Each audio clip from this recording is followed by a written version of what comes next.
Hey, YouTube. We were 2 members short, but that's not going to stop us from doing a mini podcast because I love you so much. No homo. How you been doing, BBG? Pretty good. Bad Bobby Gamer here, for those who don't know what BBG stands for.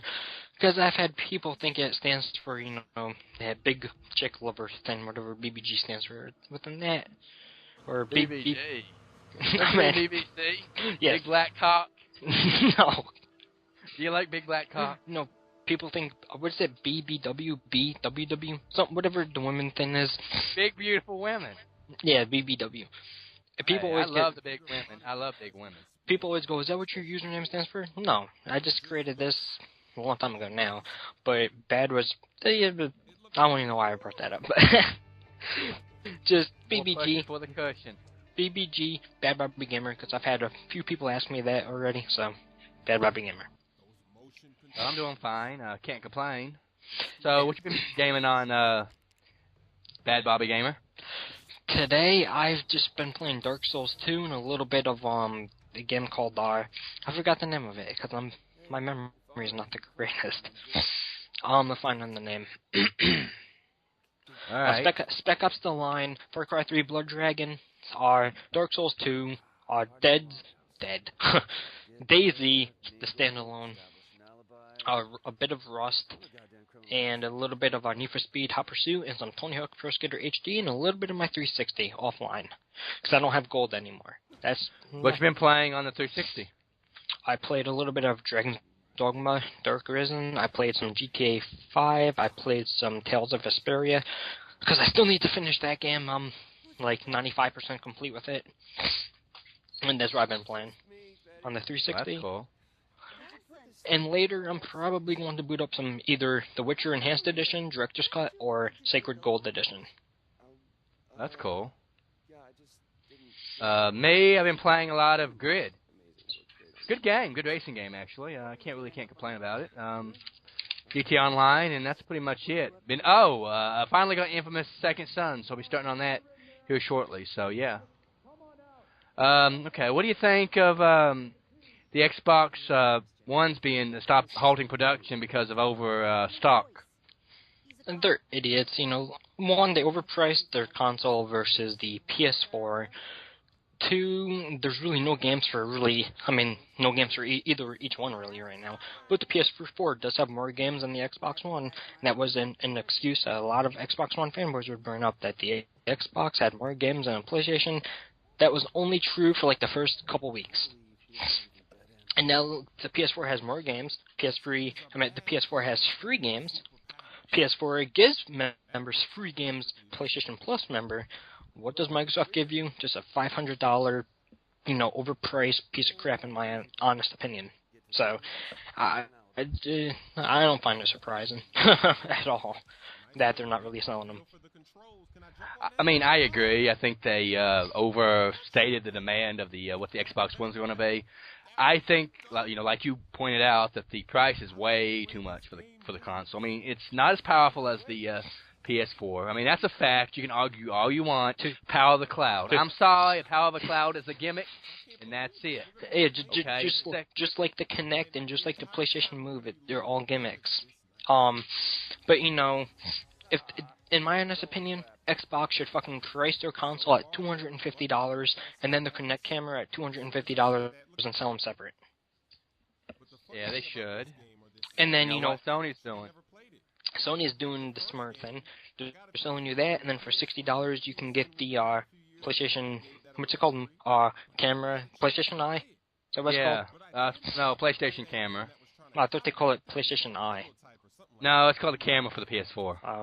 But yeah, I mean, even then it's only $360, and then $50 for your 1-year membership. Xbox, $500, and then you want to get, let's just say you want 2 games for each, $60, so $120 for 2 games. PlayStation, it's $400, and then I'll even use a calculator on my computer to make this go a little bit faster. Let's just do Microsoft first. $500 for the system, $120 for 2 games. $60 for 1 year of gold, and the gold really isn't worth it.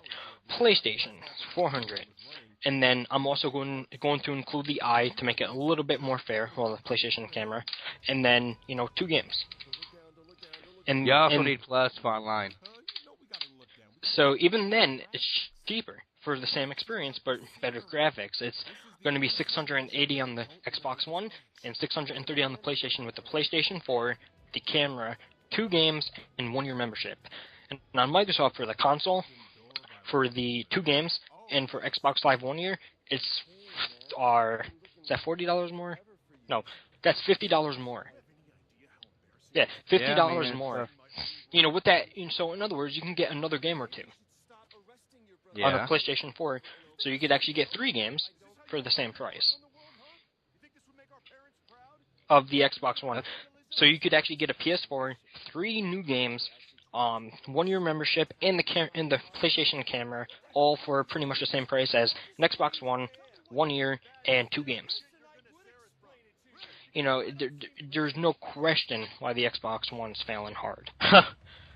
People would argue that it's not failing. It's failing. PlayStation, what is it now, like 5 million compared to like 1 million? I mean, I know it's more than that they've sold, but that's like the comparison, 5 million, 1 million. Like, that's the difference. It's actually 7 million to like 4 million and something. It's still technically like, the 4 million to the 1 million, like I was saying. It's 4 to 1. That's what I was saying. I don't think it's that bad, but I mean, Xbox One, they overpriced. I think it's like 2 to 1. Xbox One's overpriced, and they're failing a little bit more than the PS4s are.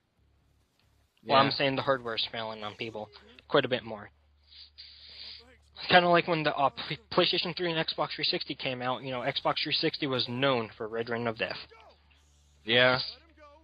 The Xbox Ones are known to actually have the CPU fry, because, the fucking... Okay, I know a lot of these console people won't understand this, but the fucking fan that they're including is not enough to cool a quad-core CPU.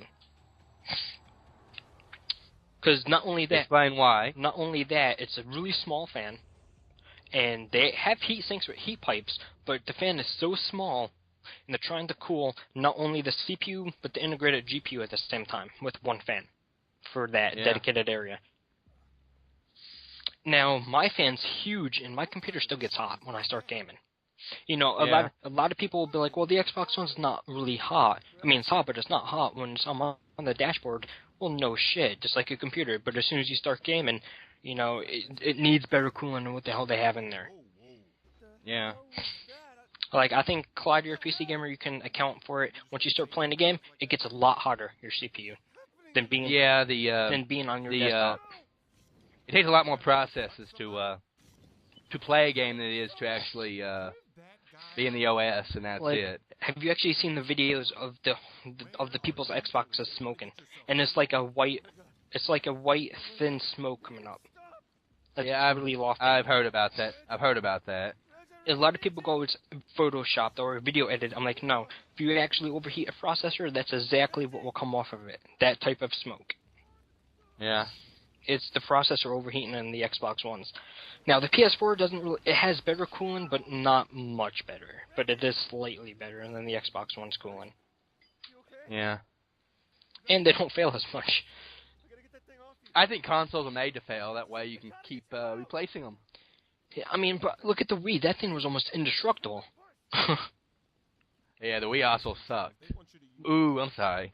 Well, I mean, yeah, the games weren't the great. There's actually really good games on there, though. Monster Hunter Ultimate for the... I think that was Wii U. No, was that Wii? 3DS? I think it was Wii U. But anyways, the Wii had a lot of really good RPGs, I know you're not really big into RPGs, but they had, I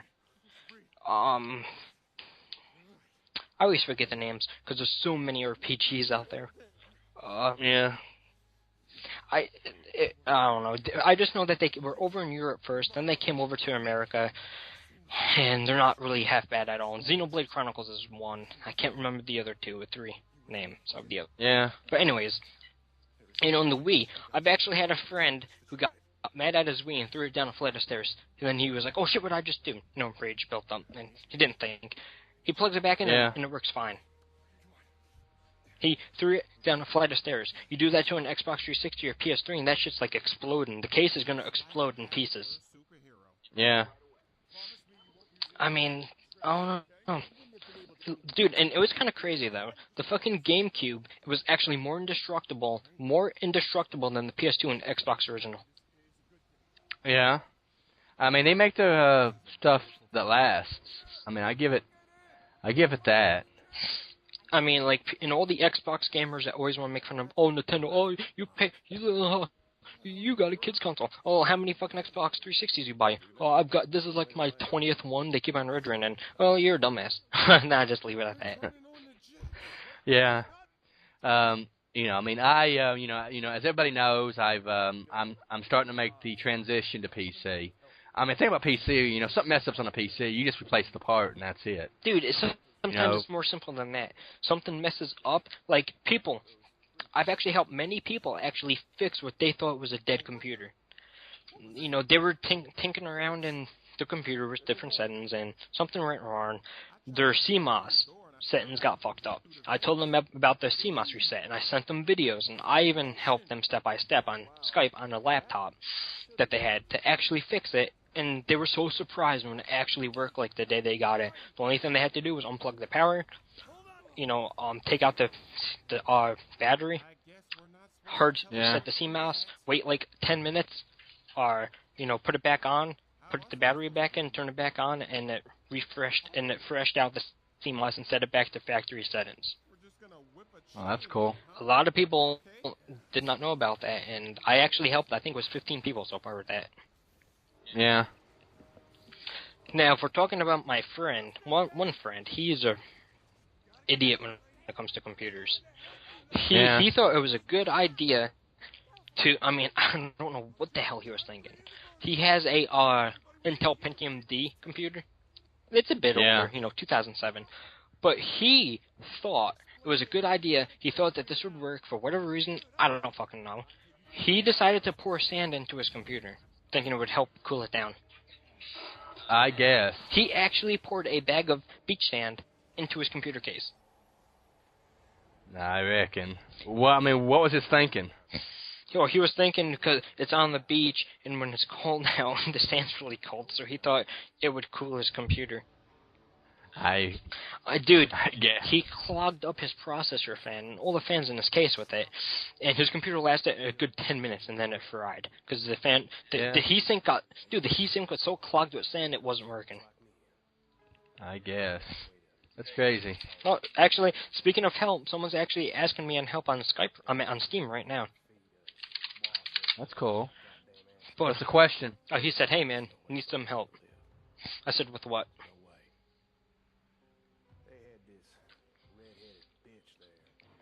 So what do you think of E3? Wait. Are you looking forward to E3? I mean, what do you think of it? No, because they always fucking lie, and the games that they show don't come out until like 4 or 5 years later anyways. I mean, shit, dude, they fucking showed Watch Dogs. It was either 2010 or 2011. It's finally supposed to come out this year. I mean, so... This month. Yeah, so E3, I don't look forward to it just because... they always give up my hopes. I'm hoping, oh, this game looks amazing. It'll be out next year. Like, not this year, but the next. Oh, it's not coming out until 4 or 5 years later. I mean, I learned that with the E3 where they showed Diablo 3 in 2008. Yeah. They showed Diablo 3. Or it was 2007. They showed Diablo 3 and then it didn't fucking come out until 2012. Or was it 2013? It was 2012. So I have no idea when Diablo came out. Diablo 3, they showed it in, I think it was either 2006, 7, or 8 at E3. Or BlizzCon, I don't remember. I know they showed it at both that year. And ever since then, I just give up hope after, oh, it's coming out soon. How the fuck is 6, 7 years? How the fuck is that soon? 6 years. It is soon. No. I'm sorry, no.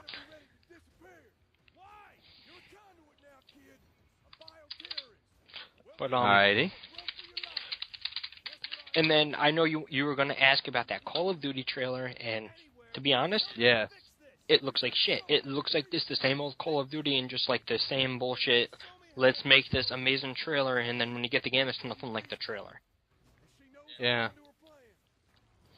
I actually was watching it closely, and the bullets, when they hit the walls, they're the same. It's the same animations. The way they run, same animations. I mean, it's just I'm not dropping $60 on something that's the same as the last almost 10 years now. Yeah. I mean, the story looked interesting to me. Actually, no, not 10 years. I would say it's been the same ever since. I don't want to say Call of Duty 4 or World at War because they were really different. I would say it's been the same since MW2 came out. I mean, yeah, Black Ops. Yeah. Black Ops was a lot different than MW2, only to a certain extent. But I mean, it's technically been the same since MW2. Yeah. Well, I mean, I'm somewhat interested in the story, though. I mean, the story trailer looked pretty cool. I mean, I don't know. To be honest, I'm not really a fan of the only story-driven Call of Duty games I like. What am I talking? None of those games are story-fucking-driven. But the only Call of Duty game I liked that had a storyline was the first two Black Ops. yeah. Call of Duty 4, it made no fucking sense. They put here's this guy, now you're this guy, now you're this guy halfway across the world, now you're back in the US as this guy, now you're over in Russia as this guy. It's like, what the fuck's going on? Who the hell am I? Yeah. MW2, the same thing. MW3, the same thing. It just got redundant. And yeah, repetitive. but Black Ops 2, I mean, Black Ops 2 was a relatively new game. I mean, you like that one? I mean, I like the single player storyline of Call of Duty Black Ops and Black Ops 2, yes. World at War, not so much, because they did kind of the same thing as MW4. I mean, Call of Duty 4, MW2 and all that, where they put you with so many different fucking people. Yeah. I feel like Black Ops had the most, Black Ops, between 1 and 2, they had the most connected storylines, like they kept it on the same path pretty much, and it still switched up characters that you played as, but it didn't do it. They did it in the way to actually set up the story. Like, you would play this one guy to actually know how evil he was, and then it would go right back to your main character. Yeah. That kind of made a lot more sense. And then Black Ops 2 had multiple endings. They actually had consequences to shit you did. Like, they had this one mission to where you could either shoot your friend or don't shoot him. Well, you had to shoot him, but you could actually go for a lethal kill or non-lethal kill. Yeah. I believe that there was 30 different endings in that game, or 10 different endings. That was the first time we ever seen that. And then, dude, Black Ops 2 also has an RTS element, gameplay style. Black Ops 2 is my favorite Call of Duty that came out of recent memory. Next to that would be Call of Duty 4. For single-player purposes, it would be Black Ops 2. For multiplayer, Call of Duty 4. Because Call of Duty 4 is the Call of Duty that requires the most skill. And next to that would be World at War, that requires the most skill. Ever since then, they introduced these bullshit ideas like kill streaks, death streaks. It's like, what the hell? If you're dying so much, don't fucking reward them for dying. Reward them for doing good. Yeah. I mean, it's already been said a billion times, but yeah.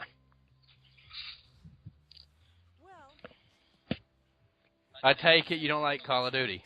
I do, but I don't. I play every single one at least once, see if I like it.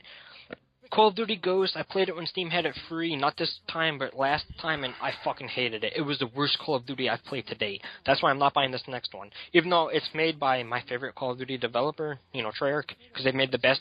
I mean, yeah, Infinity Ward, the original Infinity Ward, made the best Call of Duty, in my opinion, for multiplayer. But then as soon after that, they pretty much got taken out from Activision. Now they're doing Titanfall. In Titanfall, it's really easy to get kills, but at the same time, they don't reward you really for dying. It's based on skill. So, I mean, I don't really like that it's easy to get a lot of kills, but at the same time, if you have the skill, you're going to be unstoppable. Yeah. So I like it, but I don't like it. But then again, it just shows that Infinity Ward, when the original Infinity Ward team can make really quality multiplayer games. Yeah. But yeah, I don't know if I'm going to buy this next Call of Duty. Probably not, but who knows? If Steam has it like 6-7 months later for the free multiplayer weekend, and I try it and I like it, I might buy it. Yeah. What do you think of the new Homefront 2? Dude, I've heard that game. I heard that so many times since 2010, 2011, and I really haven't really heard anything on it. I've looked it up. I know it's supposed to be being made by Crytek. Yes. But I haven't fucking really seen anything on it. And to be There honest, isn't much on it. I loved Homefront's multiplayer because it felt like the Call of Duty 4. A lot of people will actually probably go, "Oh, how dare you say that had a good multiplayer?" It was, if you had the skill, you were amazing at it. They didn't reward you for being shitty. They didn't, and if you played as a team, and if your team was amazing, you did amazing. It wasn't. It's all about skill and teamwork in that game. That's what I love. Yeah. And I actually had over 2,000 hours of online time in that game on the 360. Me and my dad would both play it, actually. That's cool. I never played it. I played this first one on the PS3. PS3. Okay, here, Clyde. I never played online. That game, actually, when we're talking about PS3, that Homefront reminds me a lot of MAG, M-A-G, on the PS3. Never played it. Look it up. I don't think I'm pretty sure online's been taken down. Actually, no. It has been. Yeah, never mind. It's online only. Don't buy it. But that game was insane, dude. I think it was 256 players online at once. Yeah. I played it at my cousin's house, and holy shit, dude. Me and him probably put a good 4,000 hours into that over a span of 2 to 3 years. Yeah, how dare you want me to play a game that don't work? Go, hey, buy this, you buy it. Hey, guess what? It doesn't work. I just made you buy a game when it doesn't fucking work. Haha. Yeah, but I know it didn't work. It's they took it down. They took it down when they took down the Resistance series. Yeah, last year, right? 2013 or earlier this year. It was earlier this year. They took down a few games. I think it was that online Spec Ops, but shit. I know. SOCOM. Yes. Actually, isn't that still up? No. No, I don't believe it is. I never understood them taking down the servers. For one, Cost. No. I mean, you didn't let me finish. I understand it, but at the same time, I don't understand the development decision not to include user servers. For example, a lot of these PC games, they're not officially supported anymore. But the reason why there's still millions of servers or hundreds of thousands of servers running is because they allow people to create a server and then everyone can join in. For example, there's a lot of fucking 1990 FPSs like Quake, for an example. They don't have official servers anymore, I don't think, but users kept it alive, and there's still millions of servers every day running. Yeah. If consoles did that, the developers, it's going to cost a little bit more money in the development. But if you think about it, it would make more and more and more people buy the game brand new. Even after, it's oh, $5 used at GameStop. Oh, look, it's $10 used it's $10 new on Amazon. I'll just buy that new. Because most people probably won't.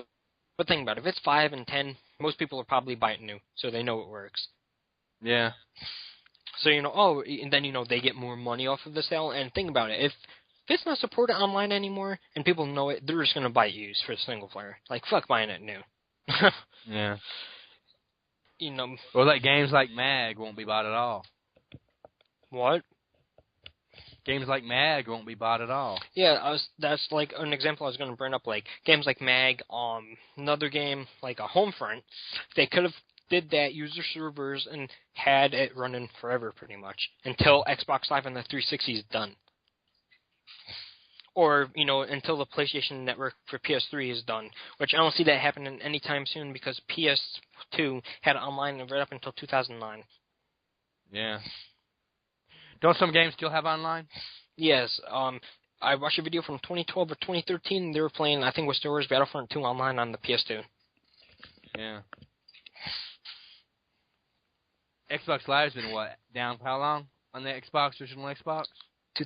Technically 2006, but 2009 is when they officially shut it down, but in 2006 is when pretty much everyone just closed the servers. So the only game running was, I believe, Halo and Halo 2. But then get this, they still wanted your credit card to make your account. It's fuck that. I don't trust giving Microsoft any credit card numbers. Do you? Would you? No, not really. I don't trust any company with my credit card. Other than other than Amazon, because I have to. Hi, I am the company. Protect your identity. I need your credit card, please. Too bad. Dude, What do I look like? Stupid? I always find those fucking phone calls hilarious, dude. I got a phone call once going, "Hi, this is the U.S. government service person." That's what they said, person. And we need your credit card to verify that you're a U.S. resident. No, I'm talking like Bill Clinton, but verify that you're a U.S. resident. I was like, okay, it's 1, 2, 3. Shut the fuck up. Now goodbye. And dude, Do 1, 2, 3, none of your business. no, dude, they called again. 30 minutes later, same number. I pick up. Hi, this is your U.S. government. We need your credit card to verify you're a U.S. resident. And then I said, hi, this is the FBI. And then they quickly hung up. They hung up. I just said, hi, this is the FBI.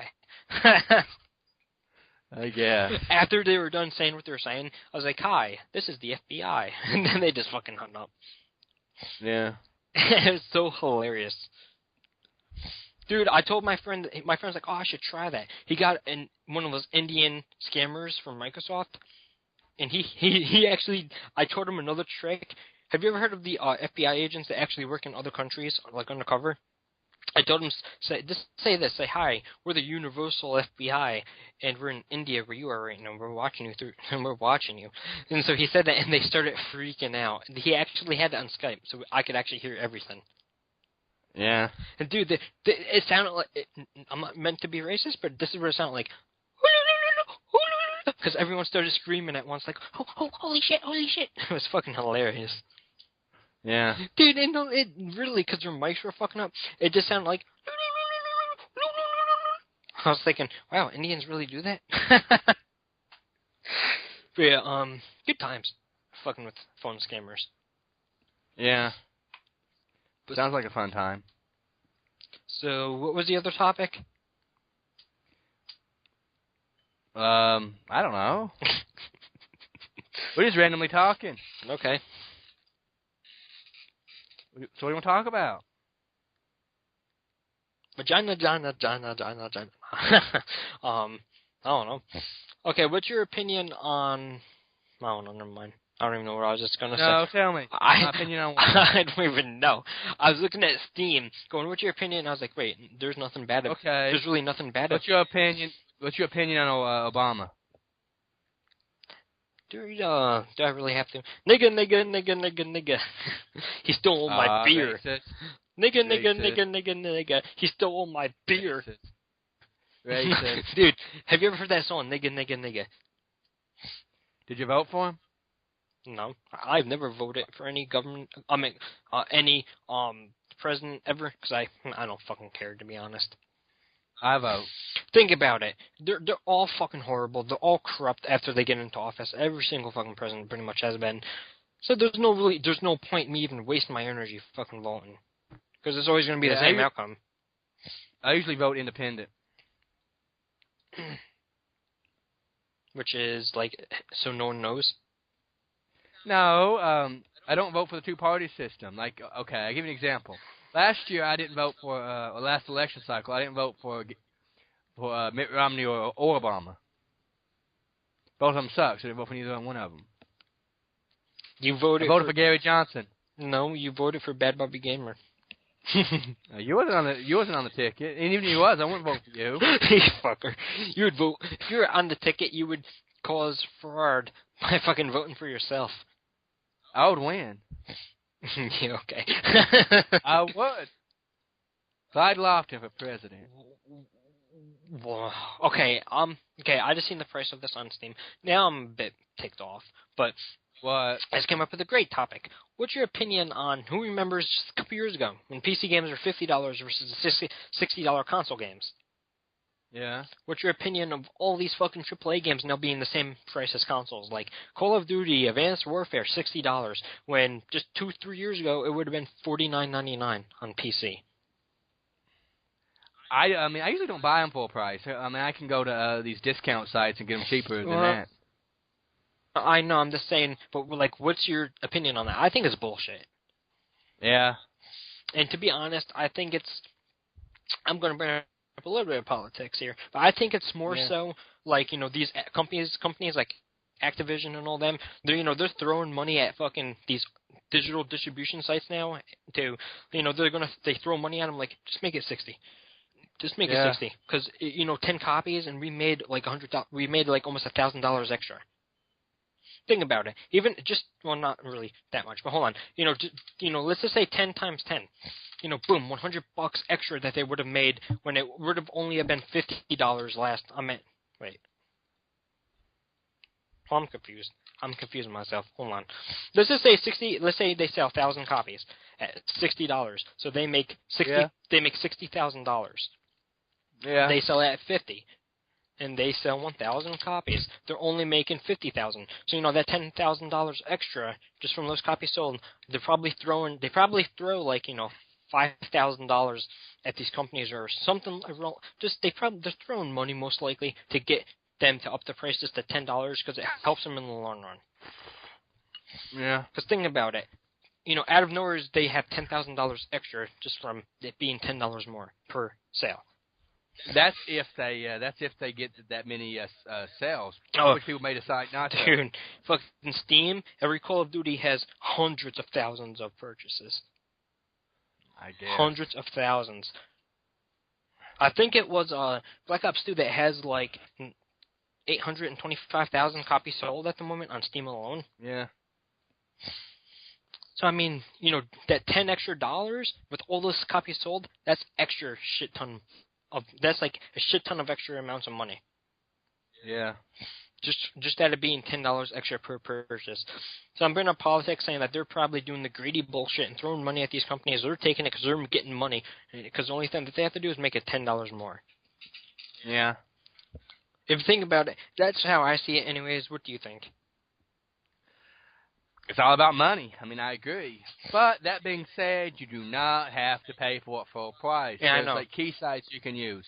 CD keys discount. There's CD key prices. There's shit, dude. Green Man's Gaming usually has some pretty good discounts. I mean, there's a shit ton of I think it's Call of Duty, the new one, or you can actually pre-order a Steam key through CD keys, and I think it's actually only like $45 right now. Yeah. Or how I can actually check, see if I'm not mistaken. Okay, they don't have any up there yet. But for an example, they still want $60 on Steam for Black Ops 2, which I think is bullshit, to be honest. Yeah. They still want $60. Boom, CD fucking keys direct, and when you buy it, you actually get a Steam key, $23.34. Yeah. That's pretty much a $40 savings. Yeah. I mean, to be honest, I think it's Activision throwing money at Steam because just 4 years ago, well, 4 years ago, Call of Duty games after 6 months you could find them for $20 on Steam. Yeah. Modern Warfare 2, people are getting them for, $20 a piece, and then on sale 6 months after it's released for $5. And since MW3, they've been like $60 nonstop. Yeah. So do you think it's Steam? Do you think it's like Activision throwing money at Steam? I think Activision sets the prices, so I think it's Activision being greedy. No, I think it's actually Steam who sets the prices. But if you think about it, if they're getting money for free, wait, what the hell? Is this free forever, or is this just like a free weekend type of thing? Hammer Fight. Oh, no. What? I'll find out. I'm going to install it. It's a game on Steam. It says it's free for the time being for 5 days, so I'm thinking it's like a week-long free game that you can play. That's cool. Or it might be free forever, but I doubt that. It's almost already done downloading.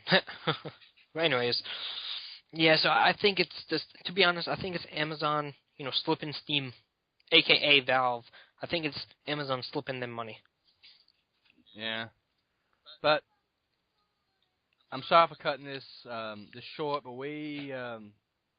it's a mini episode, and have anything you want to say before we go? Check out Bad Bobby Gamer. I don't upload that often anymore, but I do every once in a while, and the content's pretty manly, if I must say so myself. This is NM Stranger. I'm sorry about the quality of this video. We're just winging it. So until next time, YouTube, we're out.